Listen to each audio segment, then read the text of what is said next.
We went to the same middle school. So from 6th grade, we had started going to the same school together. I had gone to a tennis game, a school tennis game. He was one of the doubles players, and I went to go talk to her and her partner, and I had never spoken to her yet, but we got along pretty well, and I sat with her family just by some coincidence, and then we watched the whole game together. I ended up winning my game. It was my first tennis game ever. I never really thought that he was gonna go because I didn't know him that well. So when he was like, oh, I'm gonna go watch you guys play, I was like, oh, okay, like he's just joking around right now. And he ended up going, so when I seen him, I went when he was with my cousin. And I was like, oh, like, it's weird, like, what are you doing here? And we just talked the whole time that the rest of the team played. And I had gotten dropped off because since I was 14, I mean, I didn't drive or anything. And she asked if I wanted to ride home, so I said yes because I didn't have no other choice. And we went, and it was fun. Wow, you didn't have no other choice. Oh, I didn't have a choice. But it was fun. They made jokes, and we talked the whole way there. And they were talking about a bet they had made that if she won the game, they would buy her Starbucks. But then they kind of played it out. They're like, oh, like, yeah, like, whatever. But they never got it. Yeah, so, they never got it. That night, he texted me, and he was like, what's your favorite drink from Starbucks?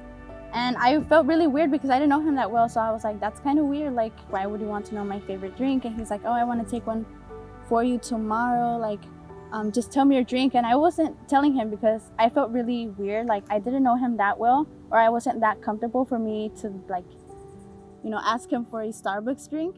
And I ended up telling him my order, and the next day he took me my Starbucks. After that, he just started texting me like all the time, look for me in school, go to all my mostly all my tennis games, like the ones that he could go because he didn't drive, so he tried to get a ride there. It was really like unexpected how like we started talking a lot all of a sudden. I feel like we grew very similar together. Mm-hmm. It was like 8 months before I decided about thinking of asking her out. And since baseball was kind of like a big thing for us both that year, so I decided that if I caught some baseballs at a real baseball game, I can write it on the baseballs and give it to her.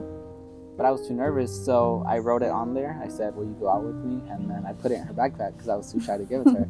And I said, don't open your backpack until you get home. I opened my backpack and I see the baseball and it says, will you go out with me? And I was like, there's no way. It's basically like a message. Like, he's not gonna ask me to be his girlfriend through a message. So I got on the phone and I called him and I was like, yeah, I saw it, but I need you to ask me in person. Like, I need to hear you say it. And I was like, no, this is not the way that I'm gonna be asked to be a girlfriend.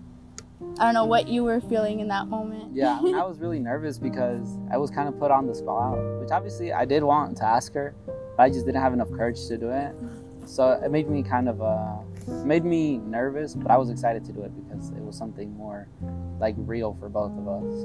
And one joke that we would always make that kind of became like really important was I would always tie her shoes. I would always get down and tie it, and she would always be like, oh my God, are you proposing? 7 months after we started going out, I decided I could get her a promise ring on a date, and then I could pretend to like tie her shoe and then do the same thing all over again. So I went down, and then when she said, oh my God, are you proposing?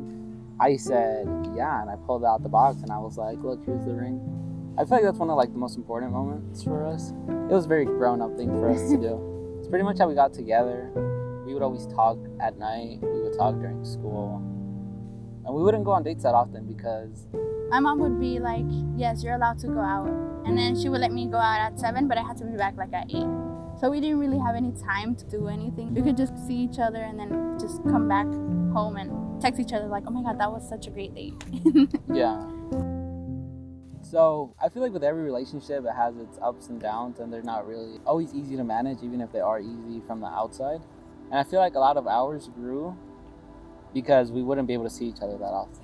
We weren't allowed to hang out. We didn't have any like personal time for just you and me. That's what kind of grew me to be like upset a lot of the time. It was more difficult when we had like breaks. We had week-long breaks or 2 weeks, and we couldn't really see each other. Mm-hmm. So for the whole time, we would just stay at home and FaceTime and text each other if we wanted to see each other, because there was no other way. Yeah. And then I feel like we would miss each other, and then we would get really angry that we miss each other, and then we would start getting angry at each other because we missed each other. Like we don't really argue as much, but before it would be every single day Yeah. about every single thing. Like we would get, since we wouldn't see each other, we would get on the phone and just start yelling at each other. And our parents would come into the room and they would be like, if you guys are going to be yelling at each other, just click. And then we would get mad at our parents for telling us that.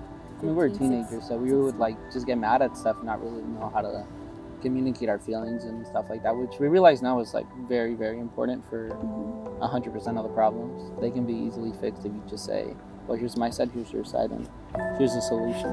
I feel like that's just something that everybody in a relationship goes through. There's always an argument stage. We decided to take a break from each other because it was really bad and it was really unhealthy for both of us. About a year later, she texted me and we kind of just went back to normal. Things were a little slow where we didn't feel as comfortable as always, but after a while we eased into it and we never officially got back together either. We just kind of knew we were dating. I feel like things are 100% better. We know how to communicate. We go on dates all the time. Right now, I feel like I'm very excited for the wedding. We haven't planned a day yet, but not because we don't want to, but because I want it to be the perfect wedding. We don't just want to say we went to, the courthouse and signed some papers and now we're married. Like we want to make the moment a very special day. The three big plans that we have for the future right now is getting married, getting a house, and then having kids. He wants a lot of kids. I want a lot of kids. I want like 6 kids or 7 kids. I want to. I only want to, and hopefully those two are the boy and the girl. But I mean, I wouldn't mind having a bunch of kids. Yeah, this is our life. These are our future plans. These are our future plans as of today, October 8th. I mean, they change pretty often. Yeah, they change pretty often, but these are our plans as of today, and I feel pretty good about it. I feel like it's a pretty solid, at least, guide plan for what. And I'm happy. We're excited.